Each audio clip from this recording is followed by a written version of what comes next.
हम आप सब कल गए थे सांकरी खोर। सांकरी खोर में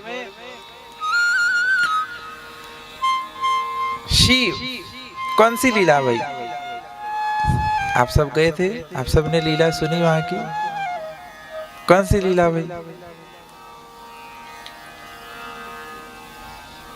वह लीला को नाम है बूढ़ी लीला। बूढ़ी लीला में कहा भयो श्री गोपाल लाल अपने समस्त सखाओं के संग, जो सबरी गोपियां श्री किशोरी जी अपने अपने अपने घर से दधी बेचने के लिए दधी लेकर के जा रही हैं, तो वह बिल्कुल सकरी सी गरी पड़ी। वह गरी में जाकर के कन्हैया ने अपने सखान के संग गोपिन को रास्ता रोको महाराज, मार्ग रोक दियो कि हमें आप दही को दान दो तब यहाँ ते जावे को मेरे को। जैसे टोल नाका में टोल टैक्स वाले रोक ले में आप सब उनकी गाड़ी को पहले दान दो, तो अब वो एक ही रास्ता, वहां में पतरी सी गरी और ऐसी पतरी सांकरी सी गरी कि वहां में दो न समाए, एक बार में एक ही निकल सके।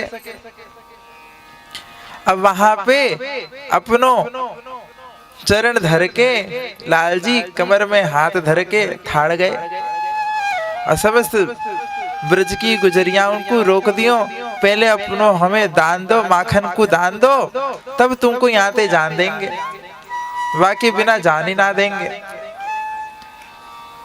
गोपी कहा करती, अब गोपी ने कही कि हम ना देंगी।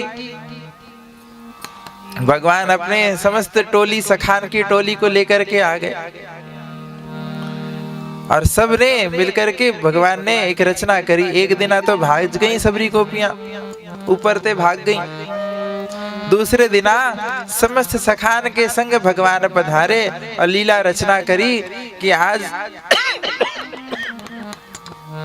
आज गोपिन को जान ना देंगे, आज तो दान लिए बिना जान ना देंगे। तो श्याम शिला पे श्री गोविंद ऊपर जाकर के विराजमान भय और वह विराजमान होकर के समस्त सखाओं को पीछे छुपने को कह दियो महाराज। और पीछे छुप गए जब समस्त सखा, जैसे ही सबरी गोपियां आई और आकर के निकलने लगी, जैसे ही श्री किशोरी जी आई ललिता जी के संग, ललिता विशाखा आदि समस्त प्रधान सखियों के संग, सोई लाल जी ने जाकर के पीछे से समस्त सखियों को पकड़ लिया। लाल जी ने किशोरी जी का रास्ता रोक लिया और रास्ता रोक करके भगवान ने ऊपर से छलांग लगाई और छलांग लगा करके उनकी मटुकिया को ले लियो महाराज। और मटुकिया लेकर के समस्त सखाओं को सबरो माखन पवा दियो, पा लियो।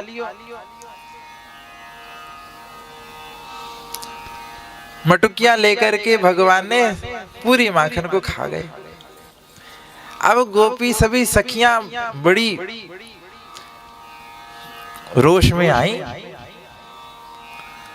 सखियां कहने लगी, लाला जे तैने अच्छा ना कियो, तेने हमारी सबरी मटकी भी फोड़ दी, नहीं हमारो सबरो माखन भी ले ली नो। भगवान ने कही, कन्हैया ने, जे हमारो स्थान है, तुम्हें यहाँ ते जानो तो हमें दान देना पड़ेगा, हम ऐसे ना जान देंगे, और तुम ना दोगी तो हम खुद ही ले लेंगे। दूसरे दिना सबरी गोपियां बड़ी तैयार होकर के आई। आज कन्हैया फिर सखान के संग विराजे, दान लेवे के ताई रास्ता रोक रहे। आज सखियां पहले से तैयार होकर के आई, बिल्कुल कोरी कोरी सी मटकी लेकर के आई महाराज।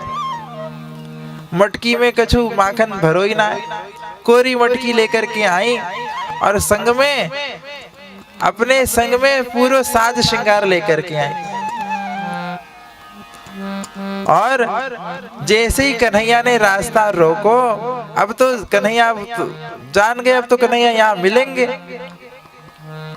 तो सबरी गोपियां पीछे रह गई, श्री किशोरी जी आगे आई। जैसे ही किशोरी जी को देखा भगवान ने, तो भगवान ने आकर के श्यामा जी को मार्ग रोको। जैसे ही किशोरी जी रुकी, कन्हैया और श्यामा श्याम दो आपस में जब वार्ता करने लगे, तो बात पीछे से सभी गोपियां आई, सभी सखियां आई और सखिन ने ले जा करके कन्हैया को बांध दियो।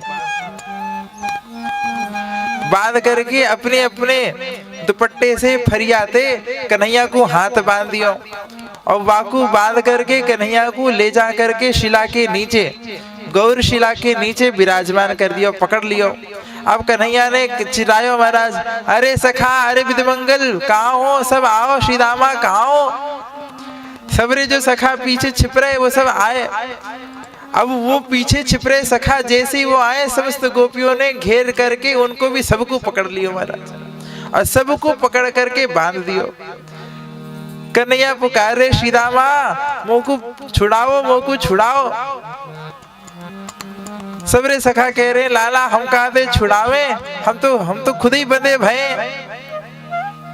सबको बांध लियो सभी सखिन ने, और बांध करके उनको लेकर के आ गई कहाँ, जा दानगढ़ में।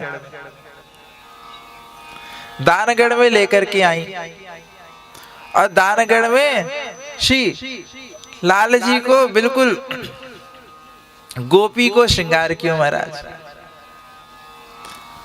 सुंदर नक में बेसर धारण कराई, सुंदर लहंगा फरिया पहनायो, चुनरी धारण कराई, माथे पे बेंदी धारण कराई, सुंदर सुंदर सुंदर कंगन धारण करायो, पावन में दिव्य नूपुर के ध्वनि करने वाली नूपुर की पायजेब पहनावी, कमर में सुंदर क्षुद्र घंटिका की कौंधनी पहना दीनी, और ले जा करके बिल्कुल श्री किशोरी जी जो अब विराज रही हैं अपने सिंहासन पे दानगढ़ में, यहाँ ऊपर में श्री किशोरी जी को झूलो पड़ रहा, या झूला में श्री किशोरी जी विराजमान भई, और श्याम सुंदर को सभी सखिन ने गोपी से रूप बना करके श्री किशोरी जी के सामने प्रस्तुत किया।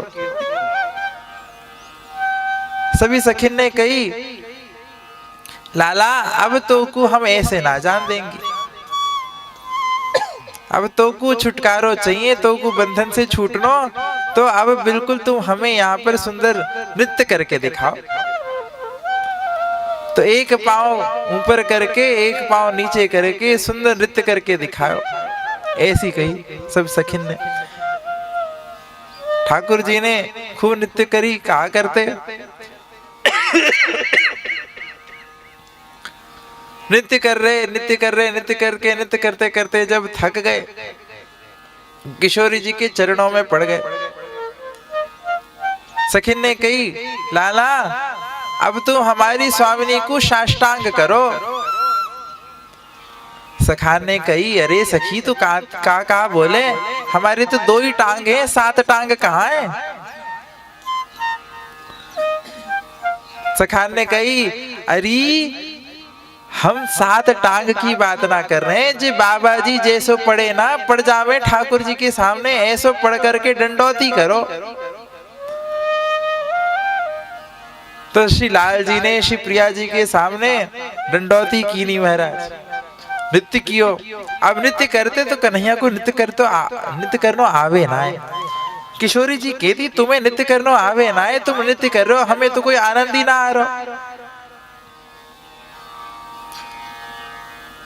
लाल जी ने कही, तो स्वामिनी आप ही हमें बताओ तो नृत्य कैसे करें, हमें तो आवे ना है, हम तो ग्वारियां हैं, गैया के पीछे हुर हुर कर तो ढोले। नृत्य करना, नृत्य की कला तो आप ही बताओ तो हम सीखें। तो श्री किशोरी जी सुंदर सखियों के संग विराजमान भई, गहवर वन में गई, और गहवर वन के कुंजों में आज सुंदर तैयारी भई। समस्त सखियों ने श्री जी को सुंदर सिंहासन लगायो महाराज।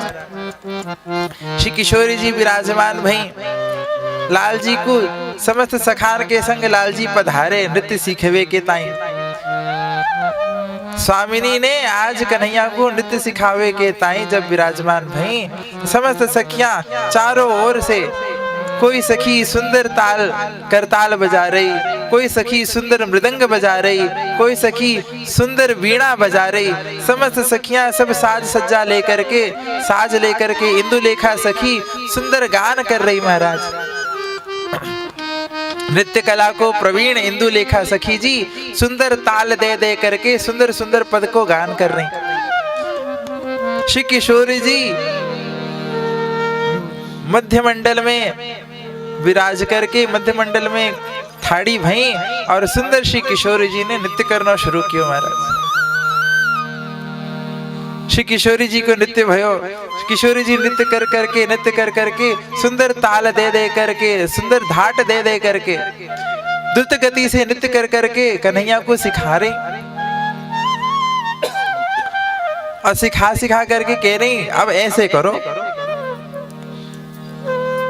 कन्हैया श्याम सुंदर ने को कोशिश करते और कोशिश करते करते जब जैसी सिखाती स्वामिनी वैसा नृत्य ना कर पाते, तो कहा करती स्वामिनी अब संग में अपने जो भगवान को पीतांबर, जो कमर में भगवान कस राखी भगवान ने, तो वह पटुका को किशोरी जी ने खींच लियो और वाई को दिखा कर अब तो पीटूंगी, सही से नृत्य करो। एक हाथ में लकुट ले लियो, लकुट लेकर के एक हाथ में फरिया लेकर के लकुट दिखा करके कह रही सही से नृत्य करो नहीं तो तुम्हारी पिटाई हैगी। सुंदर भाव है श्री हरिराम व्यास जी का।